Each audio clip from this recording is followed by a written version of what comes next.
कांग्रेस की तरफ से सरकार को निशाने पर लिया गया। कानून व्यवस्था को लेकर कांग्रेस ने हमला किया है सरकार पर। रणदीप सुरजेवाला ने बीजेपी सरकार पर आरोप लगाया है। हरियाणा को गुंडों के हाथों में सौंपने का उनकी तरफ से आरोप लगाया गया है। हरियाणा में गुंडों की बंदूकों का शासन है तो कानून के शासन पर गोलियां हावी हो रही हैं। उनकी तरफ से यह बयान दिया गया है। उन्होंने कहा है कि लोगों को रंगदारी मांगने वालों के फोन आ रहे हैं। बीजेपी सरकार पर अपराधियों को संरक्षण देने का भी आरोप उनकी तरफ से लगाया गया है। तो कानून व्यवस्था को लेकर कांग्रेस ने बीजेपी पर निशाना साधा है।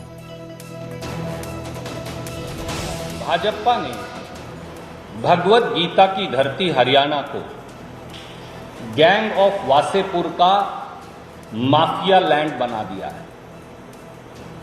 हरियाणा हरि की भूमि है। हरियाणा श्रीमद् भगवत गीता की भूमि है। हरियाणा किसान और फौजी जवान की भूमि है।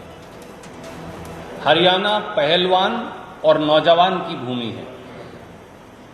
गीता की पवित्र भूमि को भाजपा ने गुंडों के हाथों सौंप दिया है।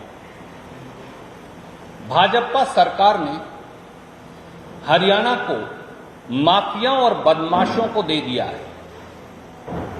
गुंडों की बंदूकें आज हरियाणा में शासन कर रही हैं और सत्ता की चुप्पी अपराधियों को संरक्षण दे रही है।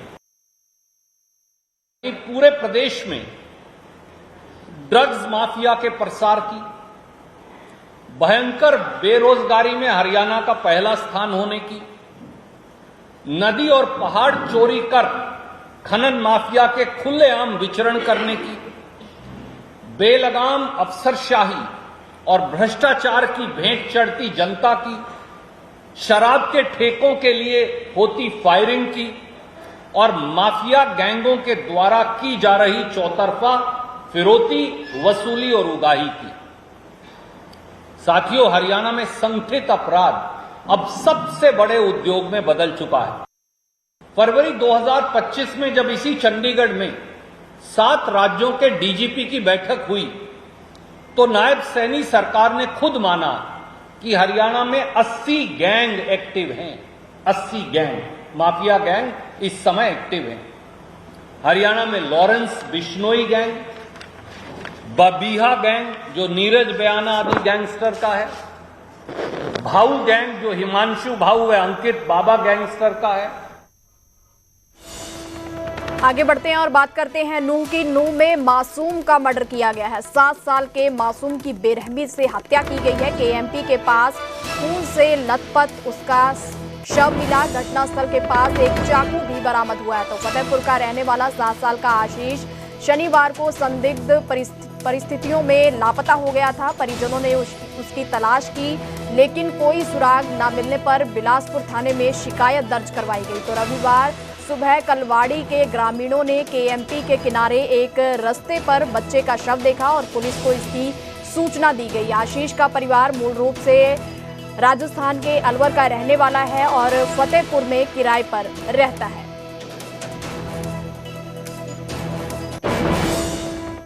नूह में कलयुगी बेटे की करतूत सामने आई है। नशेड़ी बेटे ने अपनी मां की हत्या कर दी है। 20 रुपए के लिए कुल्हाड़ी से काटकर मां की जान ले ली है। बुढ़ापा पेंशन मिलने की खबर पर बेटे ने मां से पैसे मांगे। नशेड़ी बेटे ने रात के 1 बजे पैसे मांगे तो मां ने सुबह पैसे देने की बात कही तो उसकी हत्या कर दी गई। तो एक बेटे की तरफ से अपनी ही मां की हत्या कर दी। महज 20 रुपए के लिए कुल्हाड़ी से काटकर अपनी मां की हत्या कर दी।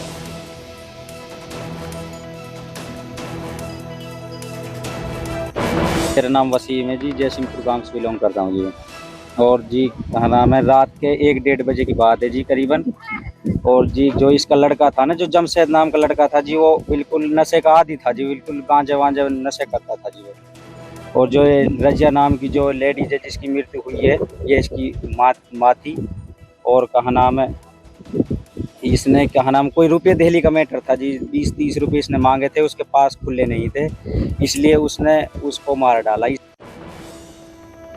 आगे बढ़ते हैं और बात करते हैं फतेहाबाद की। तो नशे की दुकान पर बुलडोजर चला है। एमएम कॉलेज के सामने यह दुकान थी। 25 साल से यहां नशा बेचा जा रहा था। तो कॉलेज की दीवार की आड़ में नशा लेते थे युवक। तो चैरिटेबल ट्रस्ट की शिकायत पर यह कार्रवाई की गई है। तो नशे की दुकान पर पुलिस की तरफ से बुलडोजर चलाया गया है। एमएम कॉलेज के सामने यह दुकान थी जहां 25 सालों से आरोप है कि 25 सालों से यहां युवकों को नशा बेचा जा रहा था। तो चैरिटेबल ट्रस्ट की शिकायत पर पुलिस की तरफ से यह कार्रवाई की गई है। आज फिर सुबह से मेरे पास फोन आ रहे थे, बताया, और मैंने उसी समय अपनी फतेहाबाद की टीम को, संदीप को और इनको, ये भाई जितने भी थे साथी, उनको सबको मैंने बोला, मैंने कहा, इन्होंने बताया कि इसके बिल्कुल बोके के सामने जो एमएम कॉलेज है उसकी दीवार के साथ लगते हुए जो ये पार्क है उसके अंदर उन्होंने बताया कि 10-15 बच्चे हैं। उसमें एक लड़की का भी नाम बताया कि उस टाइम एक लड़की भी थी वहाँ पे।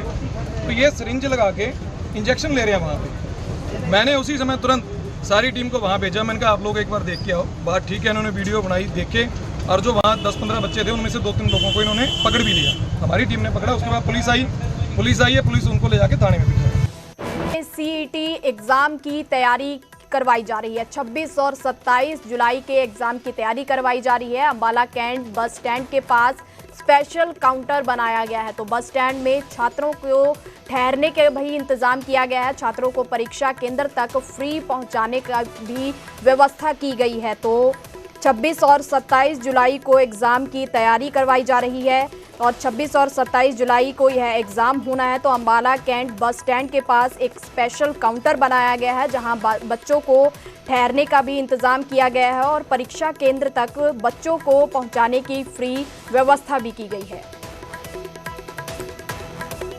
सीईटी का जो एग्जाम है ये 25-26 को होना है। इसके लिए हमने, सरकार ने भी तैयारी कर रखी है पूरी, और जो हमारे को आदेश मिले हमने इसकी तैयारी शुरू कर दी है। ये आपके सामने है।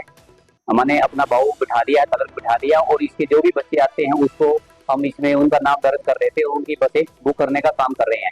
और जितने भी बच्चे आएंगे हम उनको कोई भी दिक्कत नहीं होने देंगे। और यहाँ रहने के लिए हमने इंतजाम भी कर दिया है बच्चों का। ऊपर कमरे तैयार कर दिए हैं, उनके लिए गद्दे मंगा देंगे और रहने की उनकी व्यवस्था भी हमने कर दी है। किसी भी बच्चे को कोई किसी प्रकार की परेशानी नहीं आने देगी। अब आगे बढ़ते हैं और बात करते हैं रोहतक की। किसानों के बीच खेतों में पहुंचे हैं सांसद दीपेंद्र हुड्डा। जल भराव के फसलों की बर्बादी का उनकी तरफ से जायजा लिया गया है। किसानों के प्रति एकड़ 50,000 मुआवजा देने की उनकी तरफ से मांग की गई है। तो प्रशासन को तुरंत जल भराव की समस्या से राहत दिलाने का निर्देश दिया गया है ताकि किसान समय से अगली फसल की बुआई कर सकें। तो दीपेंद्र हुड्डा ने कहा है कि जल भराव की स्थायी समाधान की पुख्ता योजना बनाई जाए। दीपेंद्र हुड्डा ने यह भी कहा है कि बाढ़ प्रभावित रिहायशी इलाकों में क्षतिग्रस्त हुए घरों के लिए सरकार अलग से मुआवजा दे। सारे गांव में जो मुहिम के क्षेत्र में हमारे बहुत से 10-12 गांव के अंदर बड़ा भारी जल भराव की समस्या से 10-12 गांव हमारे जूझ रहे हमारे इलाके के। आपको याद होगा परसों पहले दिन भी जब मैं खेड़ी में आया था तो मैंने आपके प्रेस वालों के माध्यम से ही मांग करी थी सरकार से और प्रशासन से कि प्रशासन तुरंत अभी तो कदम उठाए कि भाई राहत मिले हर गांव को। जल भराव की समस्या कैसे जल्दी से जल्दी इससे राहत मिल पाए ताकि अगली फसल की बुआई का जमींदारों को अवसर मिले। दूसरा, मुआवजा मिले। हम मांग करना चाहते हैं कि कम से कम 50,000 रुपये प्रति एकड़ के हिसाब से, क्योंकि किसान का बड़ा भारी नुकसान हुआ है।